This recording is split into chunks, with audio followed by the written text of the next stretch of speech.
ka kodhi e doho.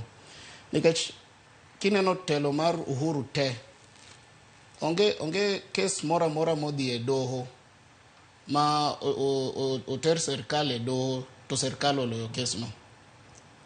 Uhuru nitie kes mar appointments mag CAS kata appointments mag judges ma Uhuru notamore chwalogi. Nitie kes moro mar kata mar implementation mar NSSF ma court notamore. Ka wadhi mana machiegni kae kapok wadhi e yiero ma 2022 ne wan gi wach BBI. BBI, Uhuru ne dwaro BBI ni moloyo ng'at moro amora. To High Court notamore. Gidhi nyaka Court of Appeal otamore. Gidhi nyaka Supreme Court otamore. Wanyalo paro kata 2017 ma Uhuru ne laro kom gi Raila. Ma Raila odhi e court.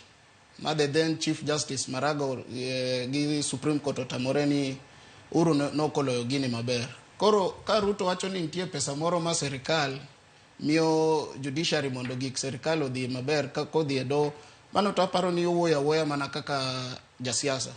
To ka en kamano, ma Ruto ong'eyo maber ni nitie judges moko ma imiyo asoya. To nitie process.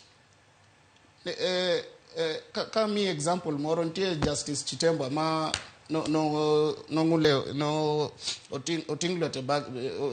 noweyo tich. Mano bedo nitie accusations mano ketne ni ng'ani chamo asoya. Nitie process.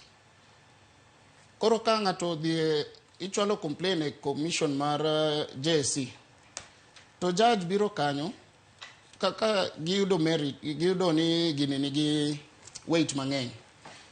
President forms a commission of inquiry. Bang'e ka commission of inquiry ni oyudo ni jadoni notiyo marach gi chik, nochamo asoya, to igole tich. Onyalo mana appeal kodhi e Supreme Court. To Justice Chitembwa nyalo bedo a good example ma process ni. Onge tich sani. Nikech no yude ka oketho gine. Ka Ruto nigi evidence no, Ruto nigi en chair mar National Security Council.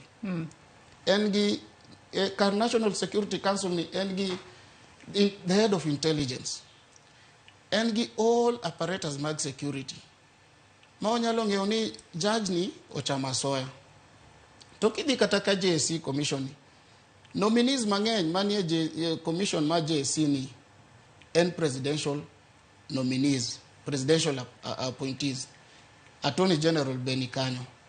Makoro wach Ruto ma okber kiwacha ni judge ni manong'ado wach housing ni nochamo asoya. Kaluwore ni ponono noko ng'ado bura kaluwore kod dwaro mari. Yes. We wawinja ne Clifford Otieno ka entiere county ma Kisumu. Clifford, in kako kila dwaro mar mondo